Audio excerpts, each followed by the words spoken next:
are Why are you yelling? I Steven. hate when you do that. When you do Because that, you have to you be don't loud. need to It's yell. too No, far. no, you don't need to.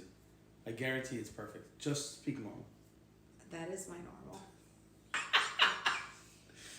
So we're Steven and Jackie Vasquez from the Vasquezes. I'm Jackie.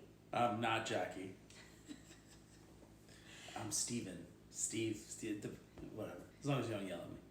We just wanted to give you a little intro of us and who we are and a little background. I figured we could start off by how we met. How about you start and I'll fill in the actual details that you forget and are way off on. Okay, so my sister had just gotten engaged. We were living in Long Island, New York, and she wanted to go out with her girlfriends to celebrate. So we went out and we went to this bar in a little town called Patchogue. I was not a bar person. I liked clubs more than bars. But I wasn't going out as much then, but even so, bars were not my scene. I just always thought it was so boring how people just stand at the bar and drink and don't dance and just kind of stand there. But we went out and this guy was there and I thought he was cute, but I wasn't really paying mind. He showed interest in me and the pants that I was wearing. He started dancing with me. He bought me and all my friends a drink, but he also knew this girl Kelly that I was with. They knew each other from grade school. She introduced us and that's kind of how everything started. I thought he was cute, but just like this white boy, preppy. And then he started dancing and I was shocked at how good he could dance. He can salsa, merengue, bachata. Hips on line? We had a really great night and we went from one place to the other place. And I just thought to myself, okay, if this guy is seriously interested in me, he'll follow us to the next place. And sure enough, he did. Well, that's when the dance moves came on. Ah. So, me and my boys actually went to another place. One of us was wearing a hat. And even though we were at the ripe old age of 30. I was only 26 or 7.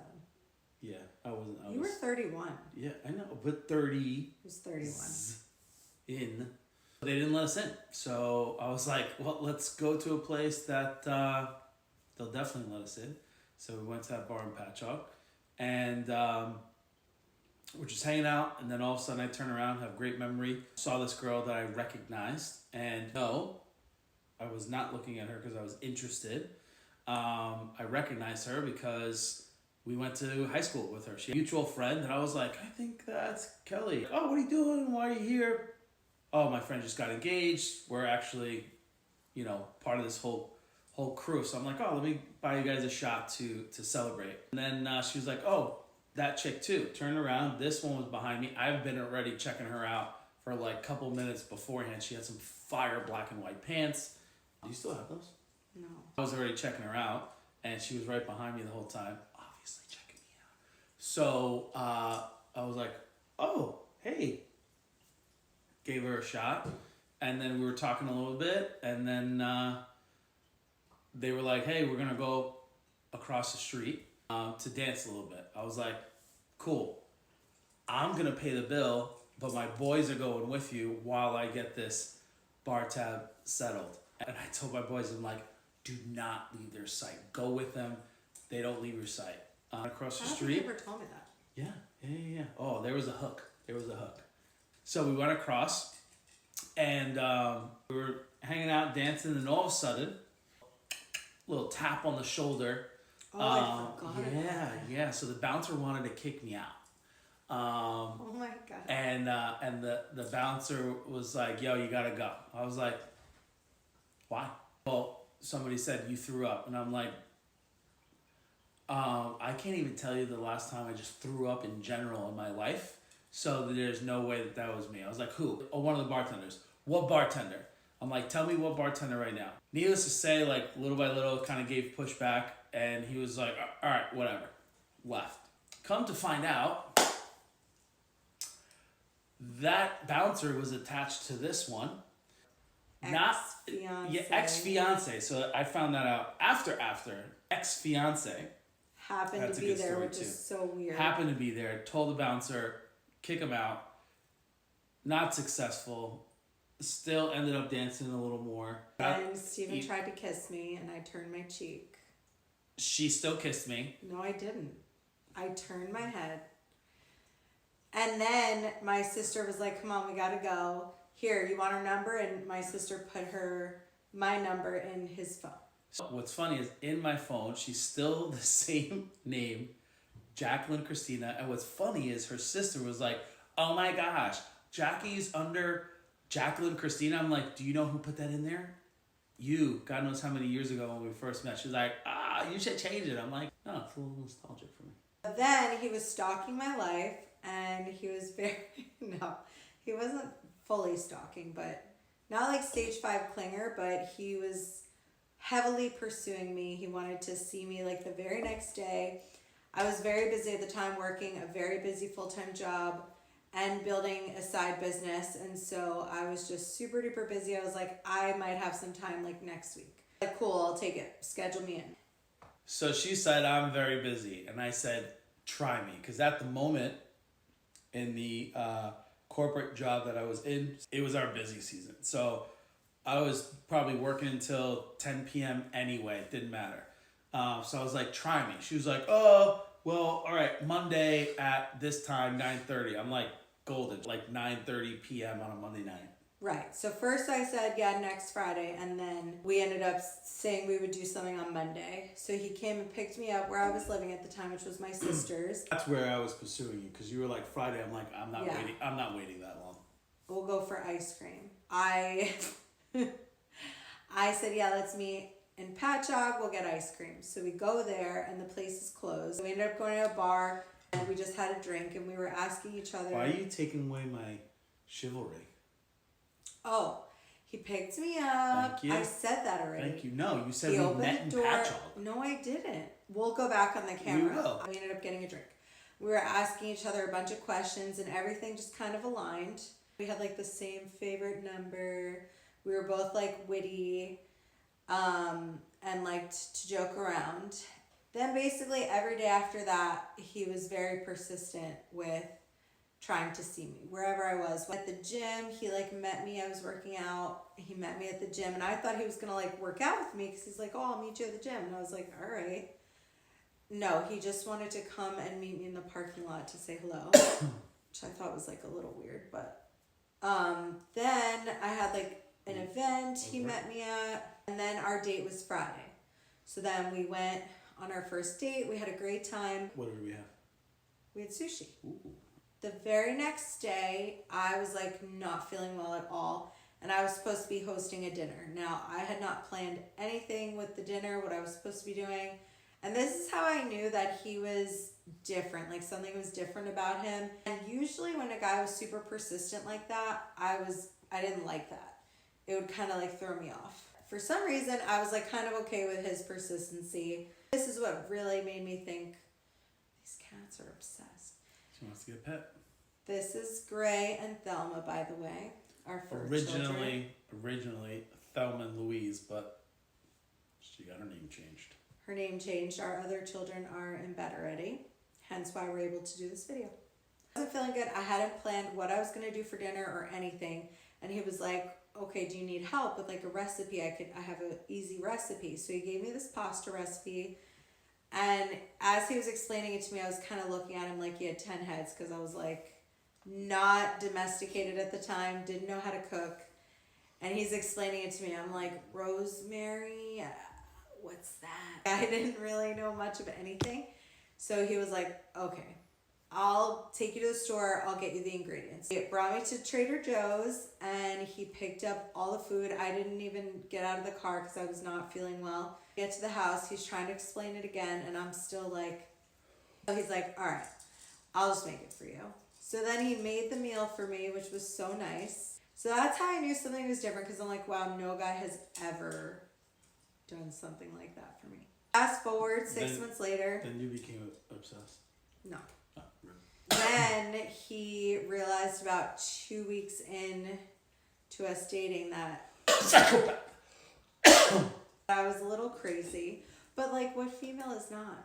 He went on a triple date and he came home and told me about it. And I said, listen, if this is what's going to happen and you're going to go on triple dates, this is not going to fly. So I'm just going to end things right now. Because I thought we were like just dating each other and that was it. You want to add anything? Yeah, the real stuff. So it wasn't a triple date. Some coworkers and I were already at a restaurant and bar. Then these three chicks came up because they were staying for dinner, but there was three of them. If it was a triple date, I wouldn't be so open on what I was doing. So I came home and told her. So we were at the bar, they were staying for dinner. All of a sudden, this third chick came with her friends. And I was like, yeah, I gotta go. I was leaving anyway. So I wasn't sticking around. That girl had no shot, right? It was not planned because I wasn't ever staying for dinner anyway. I told her literally everything. So it'd be kind of dumb for me to tell her, hey, I'm hanging out with you, but I had this triple date. Stupid.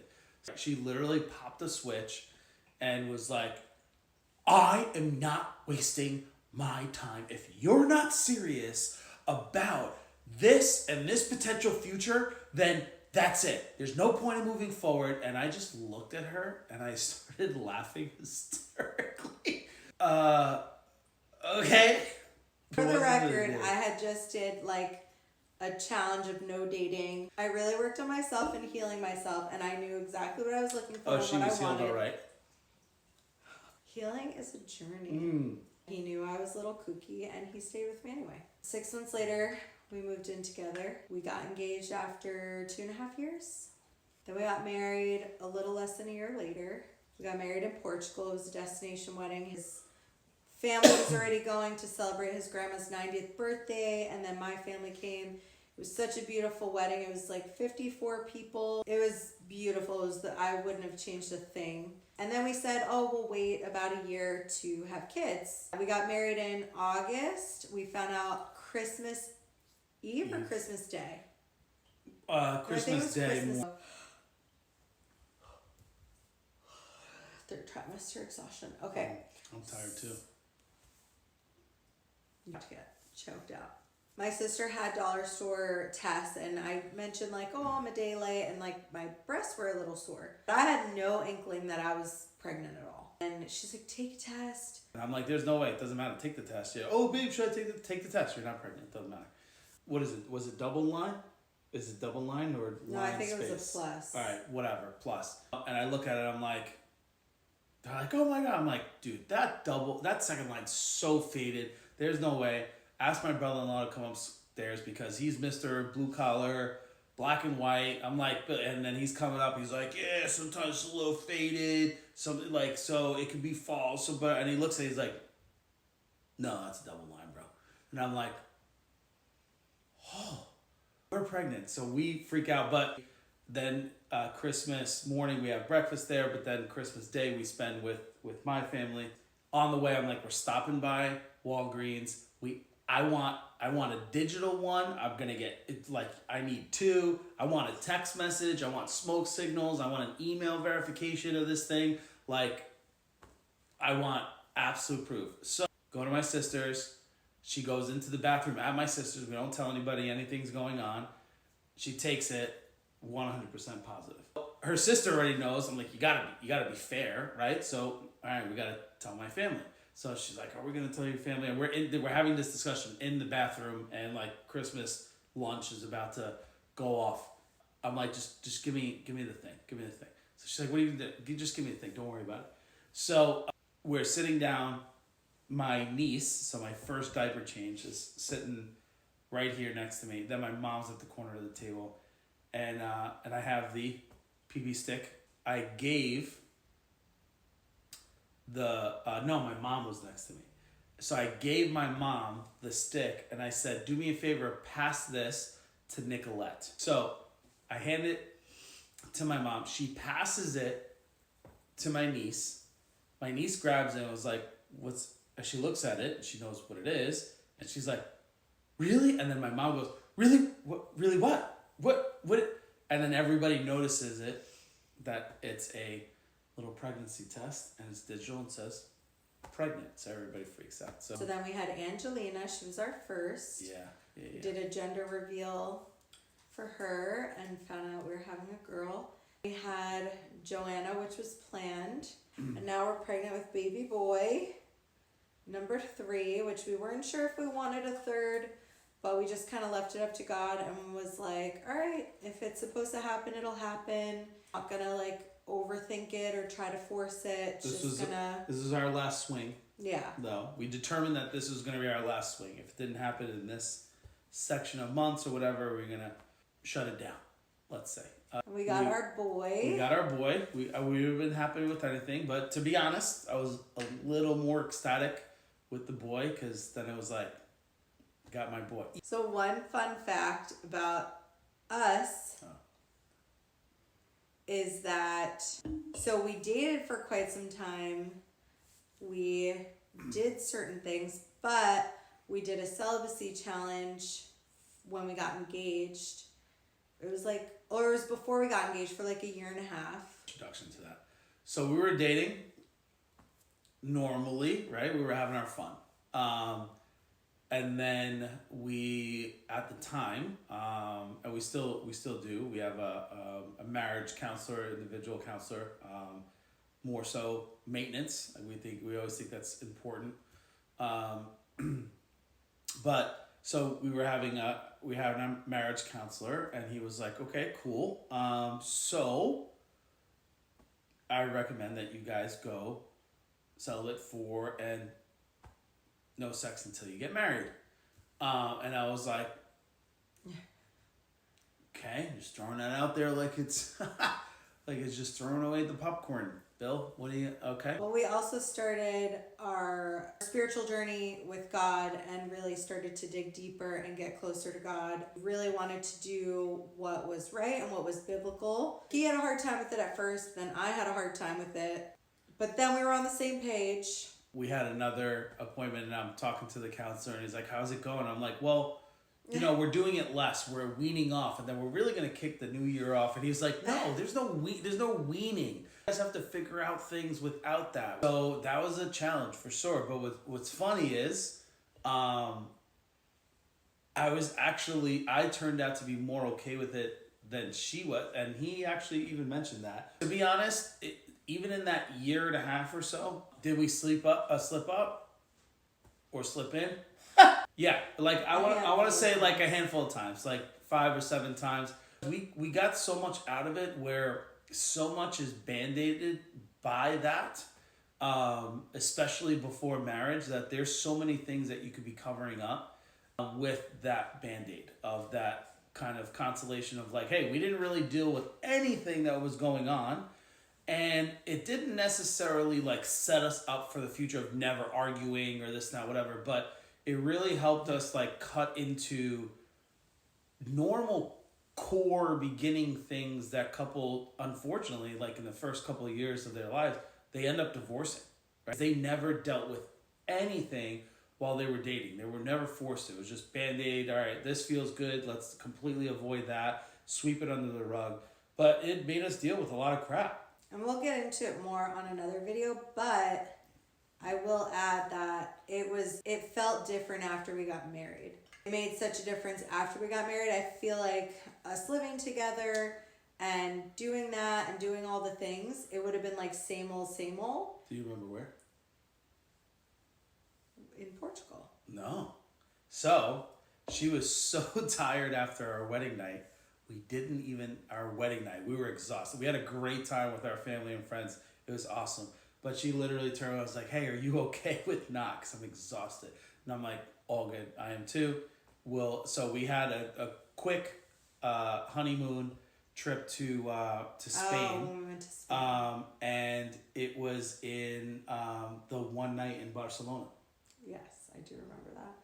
I thought we did it in Portugal before we went to Spain. But it felt super different. We understood how much more special it was and what it actually really meant to do that act, being a union and being a couple under God. And so it meant so much more. And I'm really thankful that we did do that. Even though it was hard, it really made a big difference for us. But we'll talk about that in another video. I think that's it. So stay tuned.